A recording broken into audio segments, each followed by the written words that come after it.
आज हामी बिहान बसन्तपुर घुम्न जान्छौँ। कालभैरवको दर्शन गर्छौँ।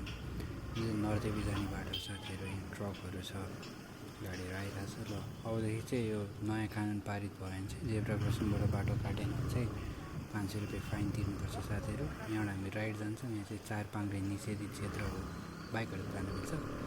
मजाले जान्छौँ। बाटो अलि साँगो रहेछ, देखिहाल्नुभयो।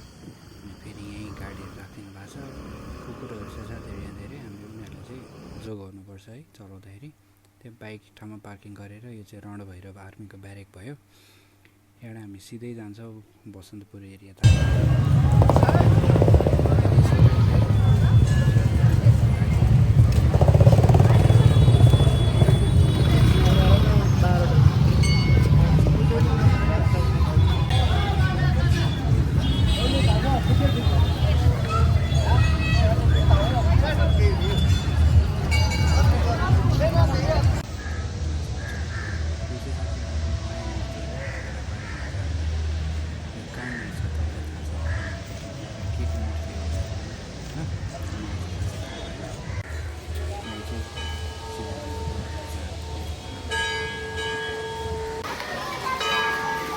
यो राजाको नामै के हो भन्नु होला साथीहरू। र हामी श्वेत भैरव अगाडि आइपुग्यो। यो चाहिँ इन्द्र जात्रामा यो श्वेत भैरवको मुखबाट नै हो साथीहरू। रक्सी खाएको देख्छौँ भने हामीले झगडा गरेर खाने प्रसादको रूपमा यो चाहिँ हो। यही मुखबाट नै आउने हो साथीहरू, श्वेत भैरव।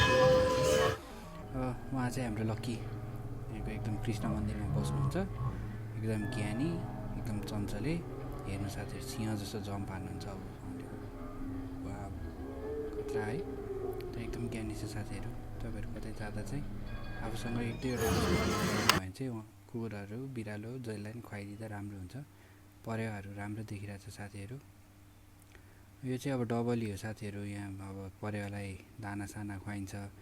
खासै अब धेरै मान्छेले नै खुवाउँदा मोटाएर हुनै नसक्ने नि भइसक्यो। कति ओभरवेट भएर बिरामी हुने नि भइसक्यो साथीहरू। हल्का टाइम ल्याप्स खिच्न खोजेको, तर स्ट्यान्ड थिएन, हातले खिच्दा हातै दुख्यो, मैले बन्द गरिदिएँ। अहिले साथीहरू हामी कालभैरवमा दर्शन गर्न बस्यौँ। एकदम त्यहाँ बसेपछि चाहिँ शान्त अनुभव हुन्छ मलाई चाहिँ व्यक्तिगत रूपमा। तपाईँहरूलाई कस्तो हुन्छ? उहाँ चाहिँ कृतिमुख हुनुहुन्छ, कीर्तिमुख। र त्यसपछि हामी फेरि भैरवलाई नै फोकस गर्छौँ। र उहाँको हेर्न सक्नुहुन्छ मूर्ति एकदम अग्लो छ भनिन्छ। यो सिङ्गल एउटा मात्र ढुङ्गामा कुदिएको हो। र साथीहरू अब टाइम ल्याप्स अलिकति खिचेको छु मैले है, मान्छेहरूको चहलपहल देखिहाल्नुहुन्छ। र साथीहरू धन्यवाद हेरिदिनु भयो भिडियो।